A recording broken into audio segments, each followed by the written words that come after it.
Happy Friday. Happy Friday. Happy Bengals win against the Steelers.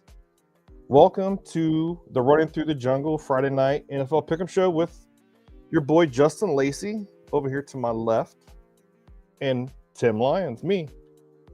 We had a pretty good week last week, but I don't know if you want to get into that right now or do you want to talk about the Bengals game? We can do whatever let's talk about our record from last week. So last week for week 6, Justin and I were both 11-3. He picked the Ravens, I picked the Rams. We both picked the Cowboys. Both picked the Bills. I picked the 49ers, he picked the Bucks, so 11-3 record for last week. But Justin's going in here hot on week 7. He picked the Bengals to beat the Pittsburgh Steelers. So he's 1-0 for week 7. I'm 0-1 right now. But Justin, before we get into this Bengals Steelers matchup from last night, how you doing? You having a good week? I know you had your event you went to on Wednesday night. How did that go? No, that's what we're going to discuss first. Fitz and Witt, Ryan Fitzpatrick, Andrew Whitworth, they came into Cincinnati because obviously they're going to be a part of the broadcast trio for Thursday Night Football. So, Mm-hmm. and part of their journey of what they wanted to do was do a live show recording for their podcast, the Fitz and Witt's podcast, here in Cincinnati. They already did it earlier in Buffalo, and Buffalo is near and dear to Ryan Fitzpatrick's heart. But this also was a place that was meant so much to Andrew Whitworth. Now, both guys played here, obviously, but Andrew Whitworth, we already know the story of how his career went. He's had a phenomenal career as a Bengal, but it was a little bit of a sour taste in his mouth on his way out. And a lot of Bengals fans really embrace and still stand behind Whitworth to this day, myself included. So it was real cool to Right. kind of be in that environment, just to kind of see it out there in the fold and the open, see them do the live podcast recording right there in front. It was a free event to go to. And Yeah. also, they had your boy Ted Karras on, and he was a nice little guest appearance. Whereas it was just nice, really, to see them kind of like embrace the community as a fold like that. And Mm-hmm. it was definitely a great thing to attend. And honestly, it was a good turnout. A lot of Bengals fans everywhere. Most of them were wearing their all white. I didn't really go that far. I really didn't care to kind of like deck myself out in all white or anything like that. I was just Mm-hmm. there just to be there. So yeah, and I got a few Great. nice little shout outs, a few clips. They were giving away a lot of prizes like you would at any sort of event like this, but it is what it is, man. I didn't care about winning any of those. It was just nice to kind of like be in the presence and kind of hear those two talk. And there you go. And then it really kind of set a great tone and a great stage of going into the Thursday night game because both of those guys already had picked the Bengals to win, and that's before they announced their picks on the air on the Thursday night game itself. So that Mm-hmm. was also cool. Good. We were wondering how that went for you. Brandon and I were actually talking about it on Wednesday. We wanted to catch up with you, see how you were doing. As you guys know, Brandon and I both picked the Steelers to win. Sarah C joined our show on Wednesday as well. She picked the Steelers to win, and we three were wrong. The Bengals pulled it Mm-hmm. off, and Thursday night football game, Bengals 33, Steelers 31 in Paycor Stadium, all white unis. Justin, you were the only one that picked the Bengals to win. What was your reactions to the games? To the game while we were playing it and afterwards when it was over with. Like how did you feel afterwards? Okay, let's minimize the screen of Okay. let's minimize. Let's just put you and me back real quick on the Okay. two prompter screen for those that's watching us on YouTube because I'm gonna tilt my glasses down a little bit with this here because the first thing I'm gonna say is, do you see it now? I'm gonna get in my Stephen A. Smith for a second here. Get in the zone for a minute. Kind of write the story. Cook it. Cook. Do you see it now? Do you see why I never bought into the Pittsburgh Steelers now? We spent so much time criticizing the Bengals that we forgot that other teams have flaws. And I was not going to be of the minutia to be thinking that the Bengals are going to just lose every game from here on out. Just because you got somewhat of a tough matchup, that doesn't mean that you're going to just flat out lose. When I think about the Bengals and the Steelers, the first thing that comes to mind was, you know who's at quarterback, right? That's the first thing that comes to mind. And when I say that, I'm asking myself, it's Joe Flacco. It's not Jake Browning. That's number one. People forgot Joe Flacco, over the years of his Baltimore career, has kind of had Pittsburgh's number. People forgot about that. They've had some historic battles over the years. Now, we're not getting prime Joe Flacco, but we're not getting prime A-Rod either, even though both guys look like they were in their prime at 40-plus years old on Thursday night. But people forgot that Joe Flacco is kind of like a very spitting image of like what we see with Joe Burrow when they go against Pittsburgh. That is the last dude that the Pittsburgh Steelers wanted to see come in for the Bengals to help them play quarterback. That is the last dude that they didn't want to have to go against. They were excited that Joe Burrow was out damn near for 3 months. And that is because Joe Burrow, for all I've always been trying to tell people, is the one guy that can walk into Pittsburgh, Pennsylvania, and knock their ass out in their own field. And when he's there at home, especially under the lights in prime time, it's even worse for him. But the next guy, and you see it, how many wins that they have. I'm talking about Joe Flacco. The amount of wins that he has against Pittsburgh over his course of his career is now 13. That's Joe Flacco for you. He does not fear the Pittsburgh Steelers at all. In fact, I heard him say in his post-game presser, he loves going against this team. He embraces the culture of what it is like going against this team. And it's just bringing everybody along with it and that understanding. This Bengals team was always built to walk down Pittsburgh for real. Nobody else was understanding that. So I sat there and I listened to the show that you and B Dirt and your girl Sarah had recorded. And I was just sitting back and talking to myself thinking like, they just don't get it. They really just don't see it. And it's not that you don't get it. Y'all really just not see it. You're critical so much of the Bengals that y'all don't realize that the Pittsburgh Steelers are very flawed when it comes to their run defense. That's not their pass. Their run defense is one thing. Their pass rush is phenomenal. We know this.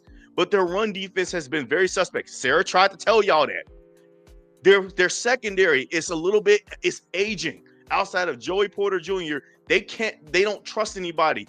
That Jalen Ramsey, Minka Fitzpatrick trade or whatever, if you inject truth serum in the Steelers fans, they going to tell you that was not a smart trade because Jalen Ramsey is not the same lockdown corner that he once was. In the offseason, we had to hear all about Jalen Ramsey looking forward to lining up against Jamar Chase for him to get chopped up like chopped liver, bro. He got burnt like burnt toast, and T. Higgins cooked him again too. So with that being said, Sarah tried to warn you. Now, I also made mentions last week while I even predicted the Bengals were going to win this because Thursday Night Football, forget the Steelers record on Thursday Night Football. I believe it was 2-9 before the last night's game. Now 2-10 for them. It ain't about a Steelers demon that they got to be able to overcome. Thursday Night Football for the road team in general is a problem. You hear me? Agree. Thursday Night Football is a problem for anybody going to be on the road. Why do you think that when the schedule released for the Bengals, we were completely bitching about us having to go on the road at Baltimore again on Thursday night? It's because that's like a death sentence for the road team, especially later in the year when we got to go to Baltimore. Like it's just not a good matchup for any team in that type of how it shakes out that way. Now, you may see some disparagement between roster talents and matchup nightmares and stuff. You may get that to where a road team will pull off a victory or whatnot, like what we saw with the San Francisco 49ers against the LA Rams. You saw a ton of more 49er fans in that stadium to where it just truly felt like a home game. So that's part of that. I'm not saying that they always lose, but for the most part, that is a real thing. It is Thursday Night Football for the road teams is just the issue. So it's almost like that when the schedule comes out. If you got a road game on Thursday Night Football, just mark that as an L for now, bro. But also the bigger story here is Joe Flacco is the perfect quarterback. This is the final thing I'll say, and then I'll let you get into it. Joe Flacco is the perfect backup quarterback that helps you right and stabilize the ship behind Joe Burrow. He's the perfect guy for it. And honestly, he should have been the backup quarterback for Joe Burrow since he even got in the league. Joe Burrow never had a veteran backup quarterback of this magnitude.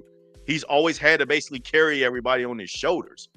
And also, if I'm Joe Burrow, I'm looking at Joe Flacco running this offense and thinking there's some things that he can learn from Joe Flacco running this offense, like how to run play action from under center with pure ease, like how to be able to drop back and pass from under center with pure ease. You don't always have to be in shotgun and making it look predictable, bro. Like, that's the bigger story here. And yes, people were pointing at the O-line of the Bengals and how saying that they were flawed, that they were going to get him killed. I already knew that was all going to be bullshit, even though I don't trust the Bengals O-line to an extent. But I always knew that Joe Flacco has the cerebral presence in mind that he can write and set the protection the right way to help him run the offense that he is more comfortable with. So even when the terminology was changing, even when he had unfamiliarity with the receiving core and stuff, he already knew by his veteran presence of being in the years in the NFL for so long of how to be able to set certain protections with certain things and lean on a few veterans there to make the decision for him. And let's call a spade a spade. We've been critical of Zach Taylor for as long as we have been, all week long, all season long for that matter too. He called a damn good game.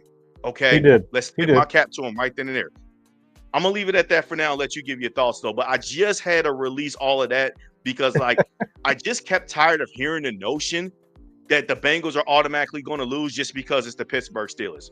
That just told me fans, and it ain't just y'all on the show. Like, yep, we're critical of the Bengals, but I've seen that all over Twitter. It's like we're just writing the Bengals off because it's them versus the Steelers. Like, come on, man. Like, this is not Andy Dalton here, okay? This is not Jake Brown in here. Right. But go ahead, bro. Yeah, I agree with you wholeheartedly. I agree with you, and that's one thing that that I did talk about. If I was on Let's Ride Steelers podcast, and I did say I felt like this was a trap game for the Steelers, and that the Steelers do travel bad when it comes to Thursday night football. I'm well aware of all of that. Yes, I agree with you 110%. But I guess my whole thought process was this: is Joe Flacco was coming to Cincinnati on a short week for him, and then we had another short week coming into Thursday night football. So that was still my concern, even though how we played against the Packers. Like I said on our recap, on our roaring reactions for the Packers game, Joe Flacco showed those sparks, and that offense showed that spark. They only allowed him to get sacked once against the Packers. And then Thursday night football comes around. Sometimes the Steelers and AFC North football can be just... It can be ugly. Ugly, yeah. It can be just ugly. We've seen it before. Browns come to town and the Browns smack us on Halloween night. The last year when Russell Wilson and them came to town, Russ just cooked us. So... But the way that the season's been going for me, ever since we lost Joe Burrow, I just been kind of like, oh man, what are we going to do? And then also the defense not playing complementary football, and we've seen it against the Steelers on last night. We've seen it. The Steelers are the defense is not playing complementary football at all, but neither were the Steelers defense playing complementary football. Right. It was all an offensive. Who was going to make the first mistake? And those 2 turnovers that we did get, it helped us. It brought us back into the game. But then that fourth quarter came along, and and our defense still did not play complementary football. Yeah. So I agree with you 110%. We've been very critical of the offense, the offensive line, very critical of Zach Taylor. I agree with you. Give Zach his flowers. He called a great game. But now I'm looking at the defense. Now this game really made me look at the defense.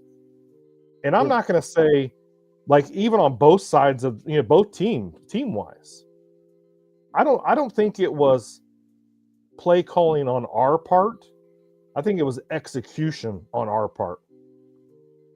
Now, when it comes to the Pittsburgh Steelers, The Pittsburgh Steelers never made the adjustments to cover Jamar and T and figure out the run game. Chase Brown has over 100 yards rushing yesterday.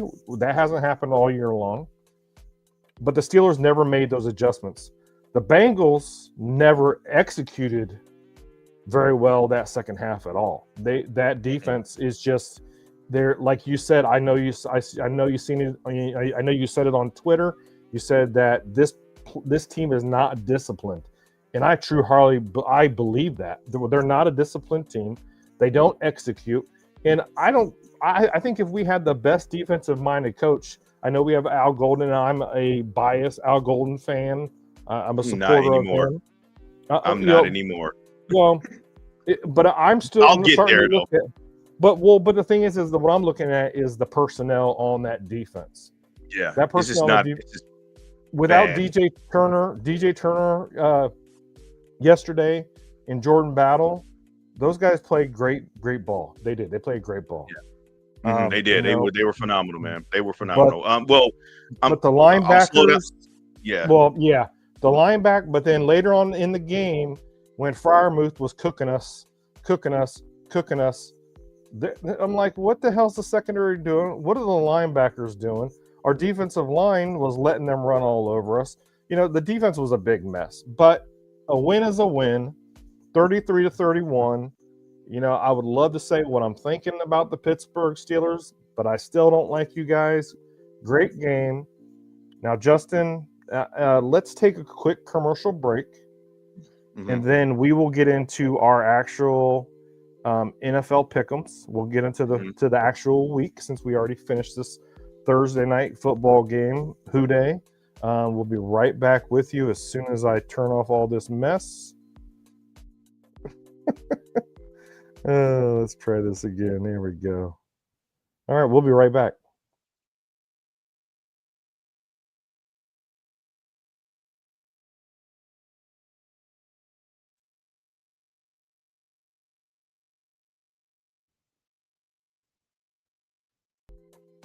All right, welcome back to the Running Through the Jungle NFL Pick'em Show with Justin and myself, Tim Lyons.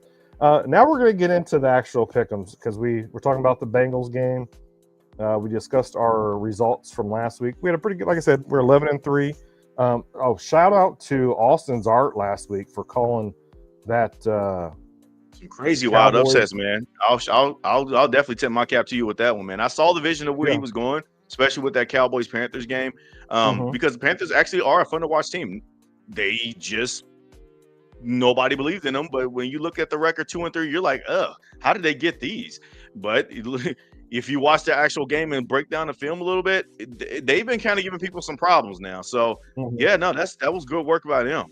And also, too, the Buffalo Bills, come to find out, there was quite a number of people that actually picked the Dolphins to beat the Bills, but I just thought that was full goal trap pick just because of what Buffalo looked like against New England the week before. And that's why I didn't want to go down that rabbit hole and predict that the Bills are going to drop that one. But kudos to the people that got that one right, too. So, hey, Double A, man, I know you in the chat, bro. I'm still going to criticize you for your Joe Flacco comment, too, live on the air, by the way, because I told you to delete that tweet about saying that was the stupidest trade the Bengals made. So I'm still going to criticize you on that, but I'm going to tip my cap up to you on your upset picks, man. You got that one. All right, well, let's get into it. So we have a London game at 9:30 Eastern time. I don't want to say 9:30 Pacific Standard Time. It's my time. I don't want to just say 6:30. The Rams coming into town to the Jaguars. Jaguars are pretty much, a home dog over there right now. 3 points. Over under is 44.5. Rams are 4-2. Jaguars are 4-2. I'm going to actually really hurry up and pick this game. I think it's going to be the Jaguars. Matt Stafford's going to be Puka Nacua-less on Sunday because he's out with his injury. Even though they have been playing good ball, I think the Jacksonville Jaguars get right on this and they actually win the football, pull it off, and they win the football game. They've been playing some good football last week versus the Seahawks. It was a great game. It was only a 3-point game. But if I'm picking them as of with no points, I'm picking them with the Jaguars are going to win this game. Justin, what do you think? I'm going to go with the Jags too. I mean, the Jaguars are making London their perennial home, Right. year to year visit there, and quite frankly, they at least got to get one of these games. And yes, I also am concerned with the Rams without Puka Nacua, even though I do trust in Sean McVay to be able to right the ship. But on a week where it just feels like that this is a little bit too much to ask for that Rams team, I think that I will trust a little bit more to what Liam Cohen is building with the Jags. I still like the Jaguars defense. I think you're going to see much of a medium to lower score game here. So I'm going to go with the Jacksonville Jaguars in this game. Again, if I'm a betting man, I'm going to stay away from this game, but I think that this is a game to where I think the Jags bounce back. Last week was just a tough matchup. We both saw that coming, even though I think it was a coin flip on paper. If again, watch the film, Seattle is just a big dog. They're playing like one of the bigger dogs in the NFC, and Jacksonville is just not there as one of the bigger dogs in the AFC, in spite of them getting a win against the Chiefs the week prior to that as well. This time around, I do think that the Jags do hold off and get the W this time. Yeah, well, we have Austin Art already messing things up. He's going with the Rams this game, so we'll see if it pays off for you, Cotton. Yeah. All right, let's go on to the 10 o'clock game, or 1 o'clock game. Dolphins versus the Browns in Cleveland. Both are coming in with the winning records of 1-5, 35.5 over under, 2.5 points. Justin, I'll let you pick this one first. Who are you picking here with Dolphins and Browns? I'm going to go Cleveland. I think their defense is way up for the challenge for the Tyreek Hill-led Dolphins. Even though I was really impressed with the Dolphins, and they honestly should have won that game against the Chargers last week. They just can't tackle anybody in clutch moments. And I think that Justin Herbert was able to shake out of what should have been a sack by two guys to get a quick out route to thrown to Ladd McConkey. And then Ladd McConkey just breaks another tackle and just goes all the way down to set him up in field goal range for the go-ahead game winner. It's just one of those games where it's like, really, Dolphins? You had to win right there. And that's a tough team against the LA Chargers. But this time, I'm just going to go with the Browns, and not because of their offense by whatsoever. I just think that Cleveland's a better team at home, more specifically, just like any other team probably would be. But going against the Browns defense, more specifically, I think is going to pose a lot more problems matchup-wise against their ferocious pass rush. We know what Myles Garrett can do, but they got guys like Isaiah McGuire. We'll see if Mason Graham comes back and looks great. I think that he's been amazing since they've drafted him. I really like the diversifying skill set of their linebacking core with Carson Schwarzenegger, one of those few rookies coming into the game and just locking things down. They still got Denzel Ward there, who just knows how to strap up guys in the coverage. And I really do expect to see. And I did kind of like what Tyson Campbell had did against Pittsburgh last week. Again, they just had a tough matchup on the road in Pittsburgh, a place that they don't win. But they're at home now, so I'll take this one. I think they squished the fish a little bit here. It might be another one of those low-scoring, ugly games, but give me the Browns. Right. Yeah, I'm agreeing with you here. I'm taking the Browns as well. I think it's going to be tough for Dolphins coming into Cleveland and playing against that Browns defense. I think it's going to end up being, probably a couple field goal game or a field goal game, definitely. But I think the Browns pull it off. That defense is just. They're a good defense. Sometimes they, just get their numbers called and they, they'll lose close games or whatever. But I think it's two teams that are just coming in here, just hanging on by a string. Which head coach is going to get fired first? Is it going to be McDaniel or going to be Stefanski? Who knows? But I don't think Stefanski's going to get fired. He's been coach of the year twice in a row, I think. But I'm going to pick the Browns. End of the year. Yeah. I'm gonna take the Browns on this one as well. So let's go on to the next one. We got the Eagles versus the Vikings. The Eagles are 4-2. Lost a tough game against the Giants last time they played. Vikings Thursday night football. Yeah, that was Thursday night football. Yeah, scatterboo. I'm telling you, man. It's a real thing. Thursday night football for the road team. It's rough out there for them. You know what I mean? It ain't just the Steelers thing. Going back to the Bengals Steelers thing, it's a bad omens matchup for anybody.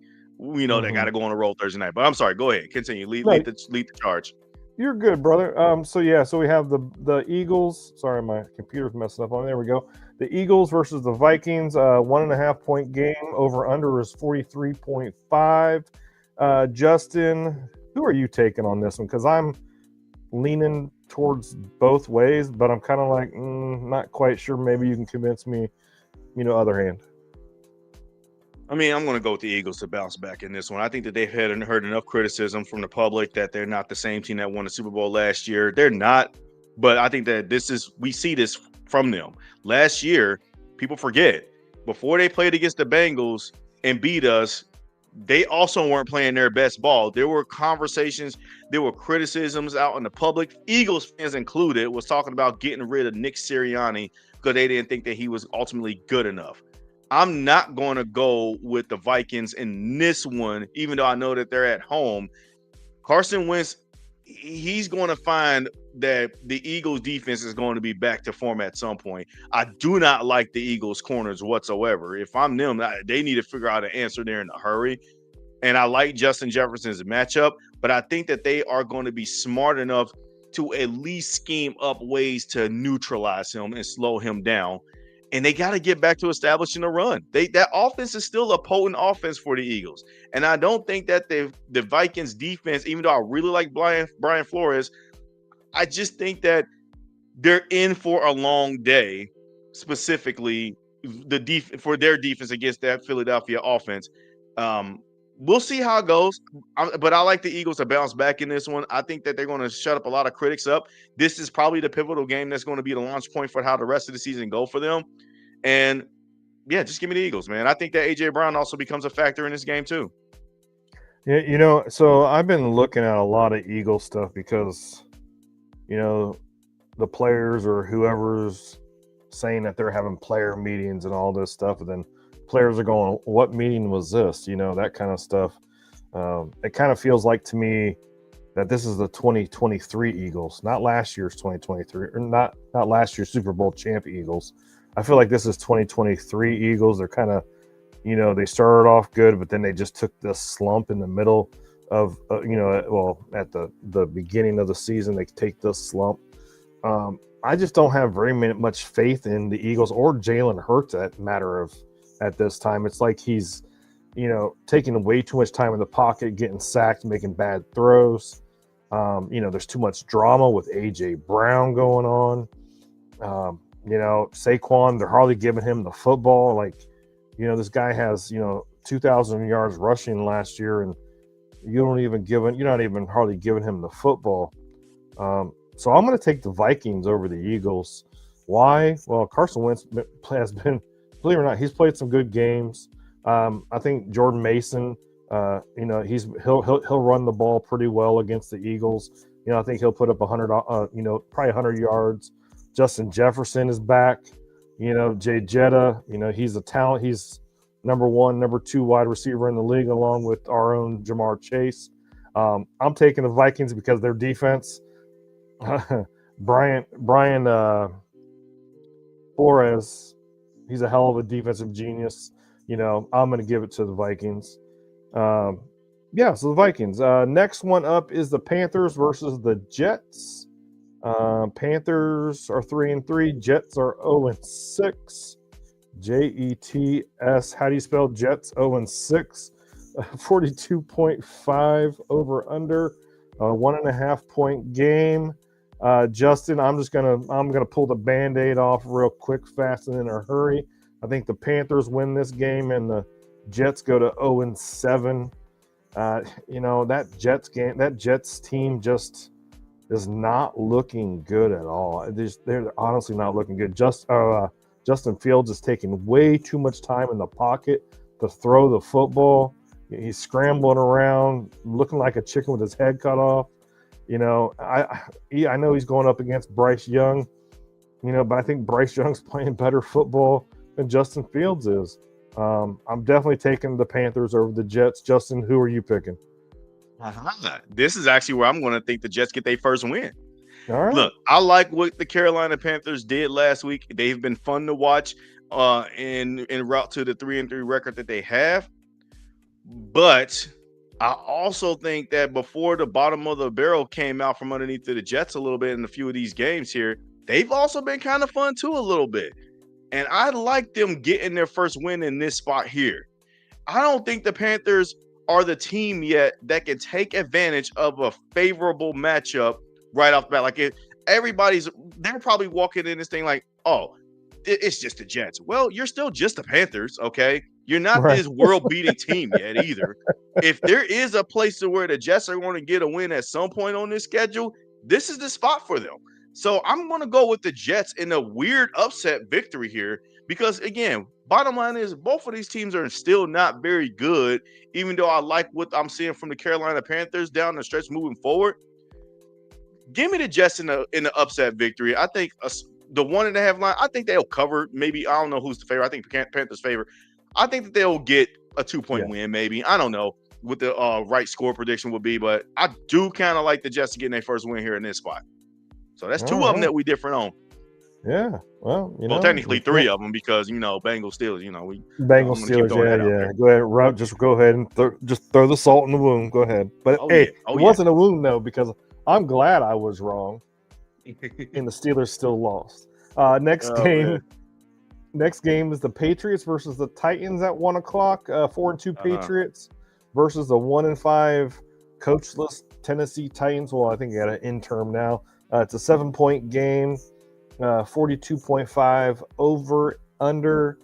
Justin, who are you taking, the Patriots or the Titans? I already know who you're taking, but I'm probably gonna take them too. Just going to take the Patriots, man. Like I'm not ready to pick any game that the Titans are playing in until I actually see real proof that they're a well-coached football team on the field. Again, This has nothing to do with Cam Ward. For those that heard me last week talk about him when they went against the Raiders, I kind of like where Cam Ward is, but he just don't have the right pieces, coaching staff. They set him up for failure. And I was not surprised that Brian Callahan got fired after that game shortly after. It needed to happen. Now Mike McCoy is the interim head coach stepping up here, and he used to be a head coach back in against the 2013 San Diego Chargers game year that season. I believe that was the last time he was a head coach.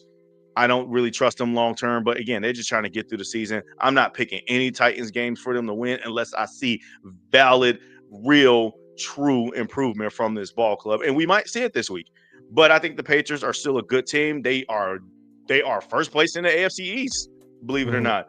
And that's just weird to say because Buffalo's owned that division for quite some time. So Patriots know that they got to be able to keep the foot on the gas pedal with Mike Vrabel. He's coaching them, and that's another thing too. Mike Vrabel, I can't believe I forgot to mention that he's coaching against the former team that fired him.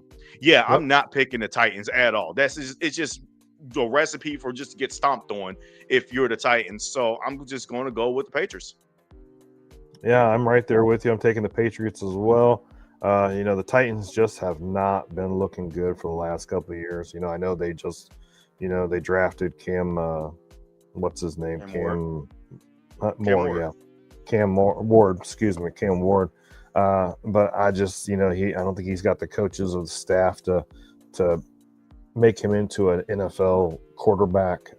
It might take him a couple of years. He might move on to another team in the next, 4 years left, 4 years of the contract. I don't know, who knows, but I'm definitely taking the time, not spending very much time on them. Next up is the Raiders versus the Chiefs. 2-4 Raiders versus the 3-3 Chiefs in Arrowhead. 45.5 over under an 11.5 point game.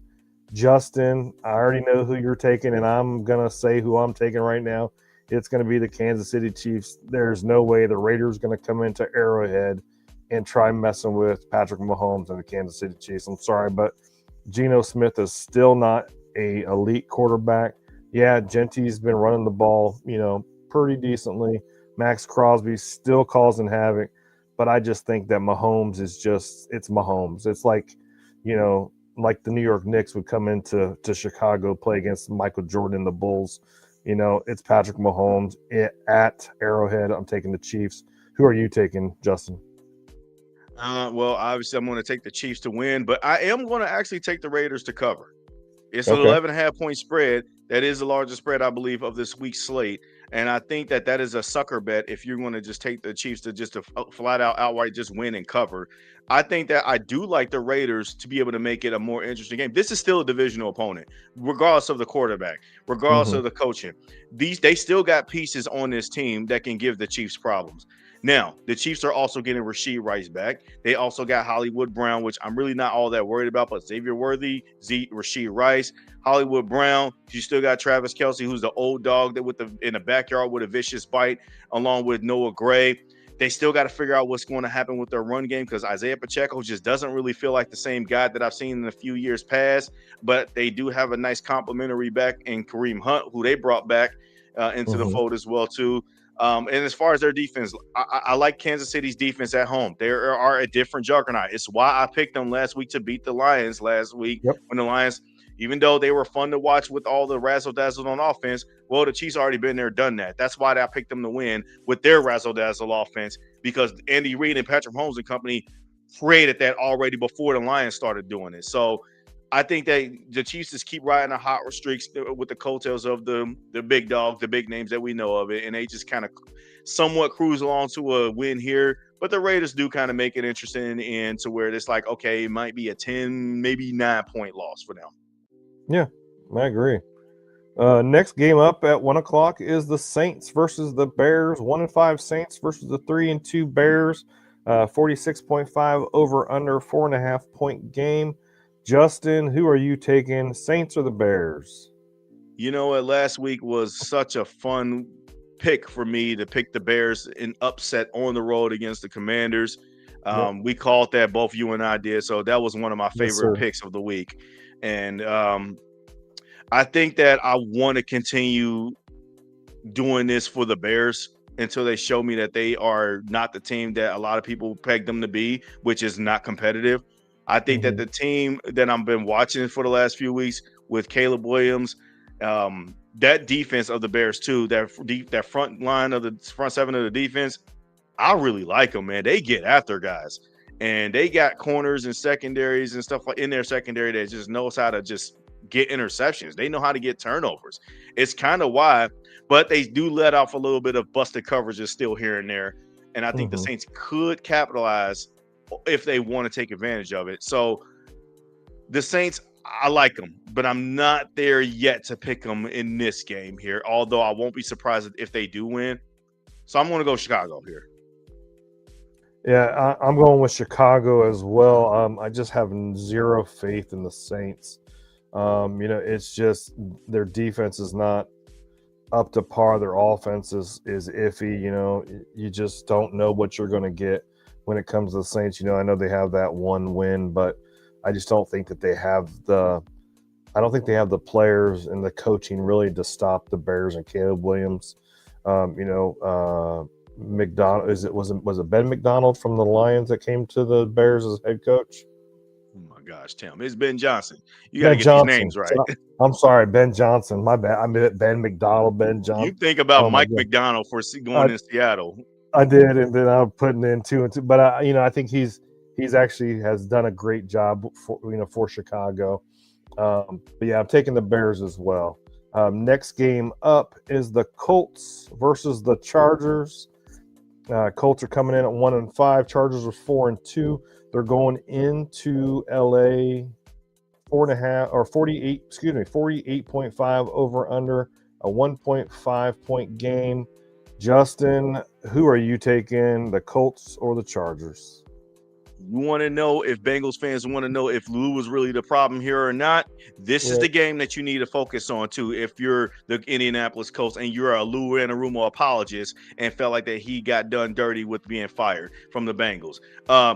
He hadn't played nobody yet, okay? Even though I like what they're doing offensively, the Indianapolis Colts, the defense of the Indianapolis Colts hadn't really seen any real challenges until last week, and they got beat pretty good against the Arizona Cardinals, starting Jacoby Brissett. Well, now you get Justin Herbert on the road. And I think that the Chargers, this is a good test for them too. Because again, they've had some solid wins against Kansas City. We already know week 1 and all that. But realistically, they kind of crashed and burned back to earth a little bit, even though I know that they did pull off the come from behind win, escape of a win against the Miami Dolphins. But the Miami Dolphins are not a good team. The Colts are, though, and they have been proving that. But I also think that this is pretty much us. For me, it's a stuck in between a rock and a hard place type of position, because I think that the Chargers can win this game and the Colts can also win this game. It really is a coin flip at the 1.5 spread line. Oh man, I think I'm going to go with my gut here. I think that the Colts pull off the victory, and that I think is just because, simply put, I do think the Lou Anarumo will prove that he is a good defensive coordinator again, and is that he just ran his course with the Bengals, and that it's just over for him. That it was just over for him. He just needed a fresh location to start. Yeah. So, but I think that the Chargers are going to definitely make it hard for them. And I do like that Daniel Jones. I love the resurgence story that he's been putting out there. Jonathan Taylor is, in my opinion, another one of those guys that you can put on the short list for Offensive Player of the Year when it's all said and done from this season. And he'll deserve it if he does get that award. But I am going to go with the Colts on the roll, pulling off a slight little upset victory here. Yeah, I'm. I don't know who I'm going to go with, because the Colts have been playing great football. Daniel Jones, as you said, Jonathan Taylor, Warren, the rookie tight end's been playing good football too. That defense has been playing fairly well. The Chargers went into Miami and almost lost last week. I know they, like we discussed last week, there's some offensive line issues, running back that was out as well. But Justin Herbert, he can make plays with his legs. He can do some stuff. I think this is going to be a real test to the Colts defense, and believe it or not, it's going to be a real test to the Chargers defense. So as of right now, like, I'm sitting here looking at this game going, Colts or Chargers, Colts or Chargers. I'm like, should I ask my wife, would she take the Colts or the Chargers? Because, as of right now, you look at both of these teams, they match up fairly well, but I think, the Colts have an advantage at running back, but the Chargers have an advantage at quarterback and wide receivers, believe it or not. Oh man, It's tough, man.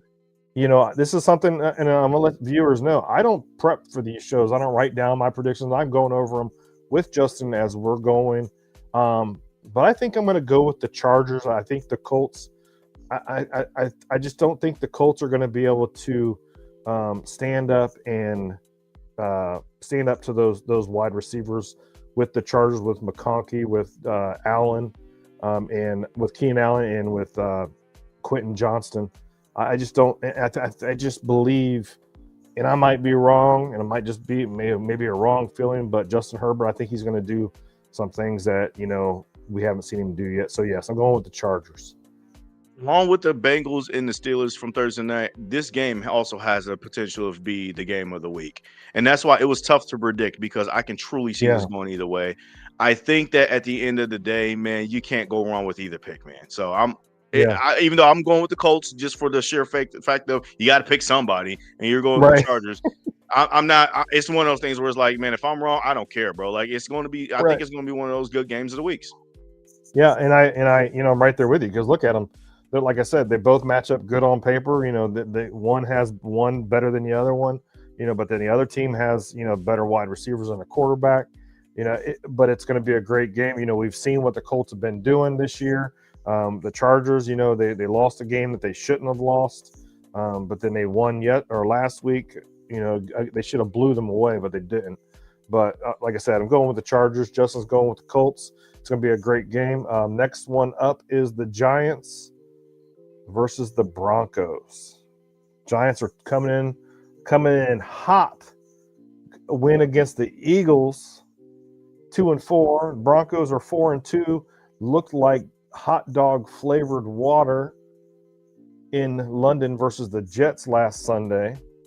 39.5 over under, 7-point game.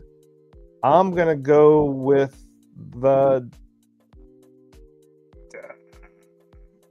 Broncos, because I think I believe Bo Nix, Cortland Sutton in that pass game can get going, and then also with Bo Nix with his legs as well.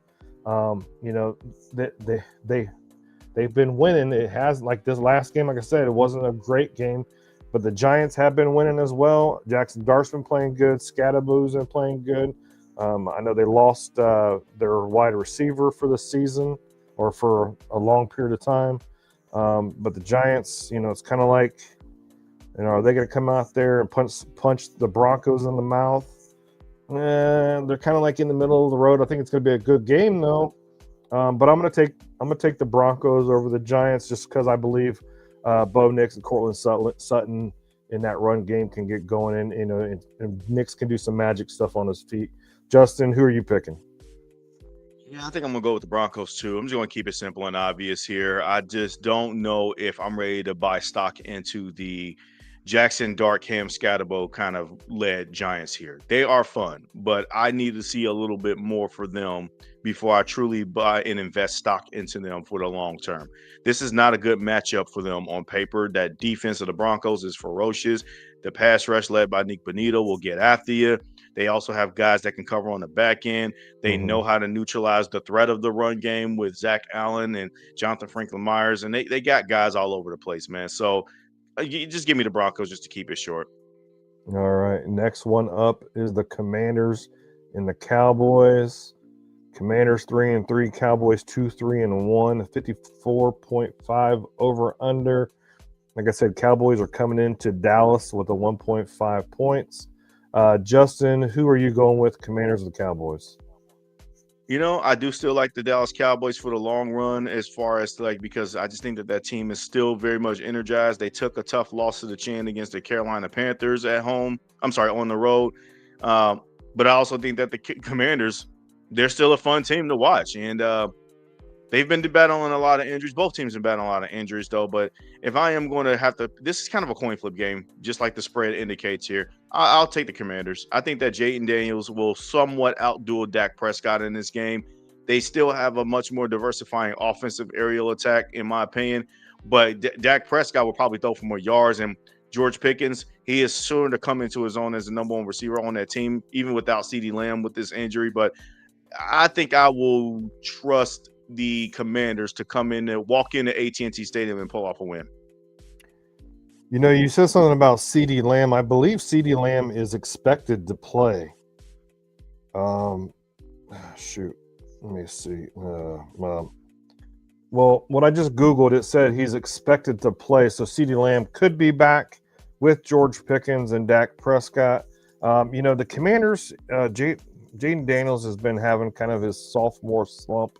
But they are coming into Dallas, and they just got that win or that loss from against the Bears, and the Cowboys just coming off that Carolina loss. I think with CD back and George Pickens is out there as well. I'm picking the Cowboys this week again. I think the Cowboys get the W and send the Commanders home with an L. So. Next up, the Packers versus, oh my gosh, the Cardinals. Excuse me. Packers and the Cardinals, 7-point game, 44.5 over under. Packers are 3-1-1. Cardinals are 2-4. I'm going to just pull the Band-Aid off, and I'm going to say the Packers because I don't know what's going on with that Cardinals offense. I don't care if it's Kyler Murray or Jacoby Brissett back there as a quarterback. They're just falling apart. Like the wheels on the bus are just not going around and around. They're falling the hell off. So I'm definitely picking the Packers. I think Jordan Love and those guys are playing great ball. Defense is playing pretty good. I'm just going to go ahead and say it. Packers take this game. Justin? Well, it makes me sad that the Cardinals are kind of like not becoming the team that has righted the ship. I thought that they were doing just fine this year. But obviously injuries took a toll on this team. And I was really rooting for Marvin Harrison Jr., who got his first touchdown. He's been looking the part somewhat a couple weeks ago, but it's just not working out for this team. Although I still think that Jacoby Brissett is a pretty good backup quarterback in his league. Again, he almost pulled off a victory against the Indianapolis Colts last week and just shredded their defense, which is why the Colts have a tall order against the Chargers this Sunday here. But I think that the Green Bay Packers defense is nothing to play with. And we saw that firsthand against the Cincinnati Bengals on the road, even though that's why I was impressed that Joe Flacco went in there and started wheeling and dealing at the second half of that game. The Packers defense, in my opinion, is more tougher than a lot of these other defense that everybody told me they'd be scared of. Um, we could talk all that we want about Micah Parsons, but man, I'm actually going to talk about that Packers secondary. Those corners are legit. Carrington Valentine, Keyshawn Nixon, they still got Xavier McKinney lurking around back there at safety. I like their linebackers as well with Quay Walker. And obviously, you know about Micah Parsons and Rashawn Gary. And I just think that defense just has so many answers to be able to knock anybody off the table. So, yeah, long story short, give me Packers, obviously an obvious win here. But I think that the Packers are probably the team that's going to be back down the stretch and be the team to represent an NFC Championship game at home, probably. Yeah, I agree. They're looking pretty good. They keep on the road that they're going. They're definitely gonna be in the playoffs again.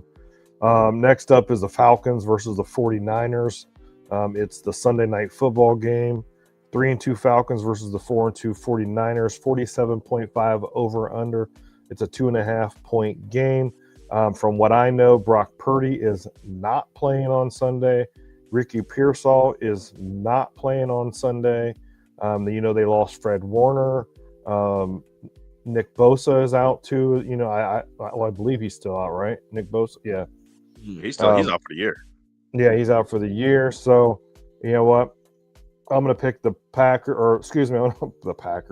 Jiminy Christmas. I'm going to pick the Atlanta Falcons. I think Bijan Robinson is something special. The Falcons' run game, what they did against the Bills last week. I think Bijan's going to have at least 140 yards rushing and a touchdown. And how many times is Michael Penix going to throw him the football like he does? I think Bijan, he's probably averaging 50 yards, of receiving. So I'm picking the Falcons over the 49ers. I don't have faith in them this week. Justin, who are you picking versus the Falcons and the 49ers? I'm not going to be fooled by what I saw on Sunday night against the Falcons. I do like what they're headed, but I don't like them in this matchup in spite of all of the injuries that the 49ers have. You are still asking this Atlanta Falcons team, an inexperienced bunch, to go out west on the road and pull off a win against Santa Clara. That's not easy to do in spite of what they're fielding out there. Kyle Shanahan is still the better coach than Raheem Morris, or whatever his last name is. Although I really like the weaponry that the Falcons offense and the problems that they can present on paper, I think that the 49ers are a veteran team. They understand how teams are going to try to attack them. Yes, they don't have Fred Warner in the middle there, but they still have guys that I can still buy stock in that can really sort of neutralize the threat of Bijan to an extent. They just need guys to be able to cover out in the flats. I don't understand what Kyle Pitts is still not a threat to me in the passing game, in my opinion. It's just Drake London and Bijan and Michael Penix if he can get the ball out. If you can simulate and pressure some sort of pass rush, which Robert Saleh has made his living doing during his days as the 49ers defensive coordinator, and that's who they have calling the defense, I'm going to bet that the 49ers are going to probably escape this one with the victory. And even though I understand that they have a lot of the plethora of injuries that they do have, something just tells me, Matt, they're going to pull off this upset win here, even though it shouldn't be an upset in my opinion. But I think that they pull off the win. So I'm going to pick the 49ers actually to kind of get this one done here. And I still like the Falcons' future, and they're still a bright team moving forward. But I think that the 49ers understand where they are position-wise. They got to go tussle with the Seahawks here for jockeying for first place in that division, and they can't afford to drop this game. So give me San Fran in this one. All right. Next up is the Buccaneers versus the Lions on one of the Monday games. It's the 7 p.m. game. God, another doubleheader Monday night game? Yeah, I don't know. I hate that they do this. But 52.5 over under 5.5 points. Justin, who are you taking, the Bucs or the Lions? Oh boy, Baker Mayfield is my front runner for the MVP, and I made that very well known last week. If Baker Mayfield wants to officially win the MVP award, this is the game that he has to win. Unfortunately, it is on the road at Detroit. And Detroit has a guy in Jared Goff that just knows how to answer the bell when you have your best player coming in town too. And I think that the Detroit Lions, they've learned a lot about themselves last week. going on the road at Arrowhead, that is not a tough place to play, that they would prefer to be at home in these kind of games. And I think that the Detroit Lions defense is still a ferocious defense to an extent. You can still move the ball on that team.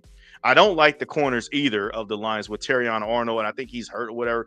They got some guys on that defense that just still been like in the secondary. It's like you cool, but like you can get beat.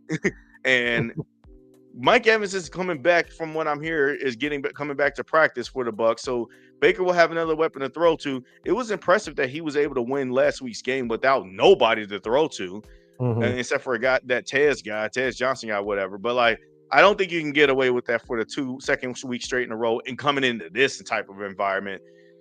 So give me Detroit. I think Detroit wins, and I think that they once again prove that they're still also, along with Green Bay, one of the big dogs in the NFC that will be in the thick of things towards the end here. Yeah, this is a tough game for me to pick because of the way Baker Mayfield's been playing. Mike Evans has been out. Chris Godwin Jr.'s been out. Bucky Irvin has been out. They're showing that Levante David did not practice Thursday or Friday, along with Emike Abuka from Ohio State. He did not practice Thursday or Friday due to a hamstring injury. But with that being said, they're coming into Detroit on a Monday game after the Lions get beat. It's kind of like the same instance of what we said last week. Detroit was coming into Kansas City Arrowhead, and we all picked Kansas City to win over the Detroit Lions. This week, I'm going to pick the Detroit Lions over the Bucs because they're coming in to Detroit. Many injuries on the Bucs side. I know Arnold, he's been battling an issue as well, but I'm still going to take the Detroit Lions on this Monday Night Football game. Next up is the Texans versus the Seattle Seahawks. 3-point game, 41.5 over under. The Texans coming into Seattle Monday night. Justin, who are you picking? You're muted, buddy. I can't hear you. No, I just saw that too. Yeah, last game of the week, or the pick'em spread here, Monday night, Texans Seattle here.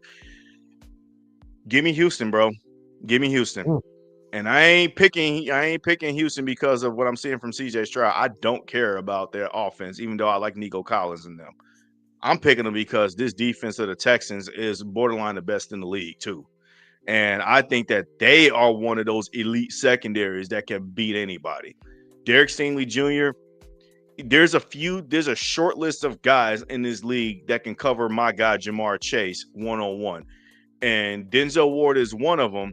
And the other guy in that one, in my opinion, is Derek Stingley Jr. And there's probably a couple of others that you can sprinkle in and fold in there too, Patrick Surtain and whatnot. But I think that for the most part, man, I really like what they've built on defense for Houston.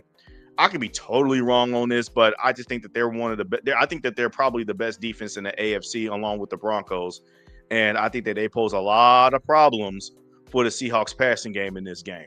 Even though I know that Seattle's at home, they got the 12th man in their backfield. They pulled off a nice win against the Jacksonville Jaguars on the road. But I think that the shoe is going to bite them on the other foot here because the real big dog of the AFC South has been the Houston Texans. Even though I don't know how that division is going to shake up, I think Houston does have the answers at the bell to pull off the win here on the road against the Seahawks here. But again, it's one of those things. I still like the Seahawks, maybe just not for this week for me. Yeah, I definitely agree with you, Justin, but I'm actually going to be taking the Seattle Seahawks because coming into CenturyLink Field is a tough game because it's loud as hell there. And, I know that the Texans, they've been playing pretty good. Their secondary has been playing fairly well. But the Seahawks, Sam Darnold and JSN, they've been playing really good ball. And the rest of the wide receiver group has too. You got to watch out for Kenneth Walker. And CJ Stroud just isn't playing up to par for me this year. I don't know, man. He's just not. I don't know if it's injuries or personnel problems or play calling or what it is. I just don't have faith in the Texans to come into Seattle, traveling to Seattle on Monday Night Football to pull it off. And it might be a little bit of homer in me because I am in Seattle, but I'm going to pick the Seattle Seahawks to take the Texans on Monday Night Football. I understand that. And like I said, even though I am going with the Texans to win this game and pull off the dub here, I ain't picking them because of the offense. I'm picking them because of the defense more than anything. Because at this point, man, you need somebody to slow down that Seahawks offense and that passing attack. Mike McDonald's going to have their defensive guys ready. But I also think that it could be one of those slug it out footballs that can very much resemble AFC North style football with just two different teams that ain't got nothing to do with our division. So Right. it should be a fun one, but at Yeah. the end of the day, I do like that we're going in different sizes of the fence here for this week. And it's not just commonly just picking the same teams all across the board. A lot of fun Right. matchups here. Yeah, a lot of fun ones here. Yeah, so there we go, guys. That's another episode of the Running Through the Jungle Friday night pick'em show. Justin, do you have any last words or anything that you want to say before we wrap this bad boy up? Yeah, no, I mean, other than, thank you guys so much for watching, and, we'll, tune into next week. We're going to try to keep this thing rolling and entertaining for the rest of the season. So yeah, like, subscribe, and, click that notification bell. Let us know when you'll be able to get notified when we go live. So I appreciate you guys for tuning in. Yeah. I'm going to echo that as well. Thank you, Austin Arts, for always showing up and being there for us, buddy. Make sure you subscribe, you share with your friends. Everybody have a great weekend. There's some good college football tomorrow. I know there's, the Mariners and the Toronto Blue Jays playing tonight. College football tomorrow. And then when you wake up in the morning, there'll be some NFL football for y'all and football all day long. Thank you guys again so much for watching. Like I said, I know we're running through the Bengals podcast, but we're trying to show you guys that we have other NFL knowledge besides just the Cincinnati Bengals. So if you have a buddy of yours that loves the NFL or likes another team, you know what? Share it with them. Say, hey, go subscribe to these guys. But again, anyways, have a great Friday. You guys all take care. Hoo day.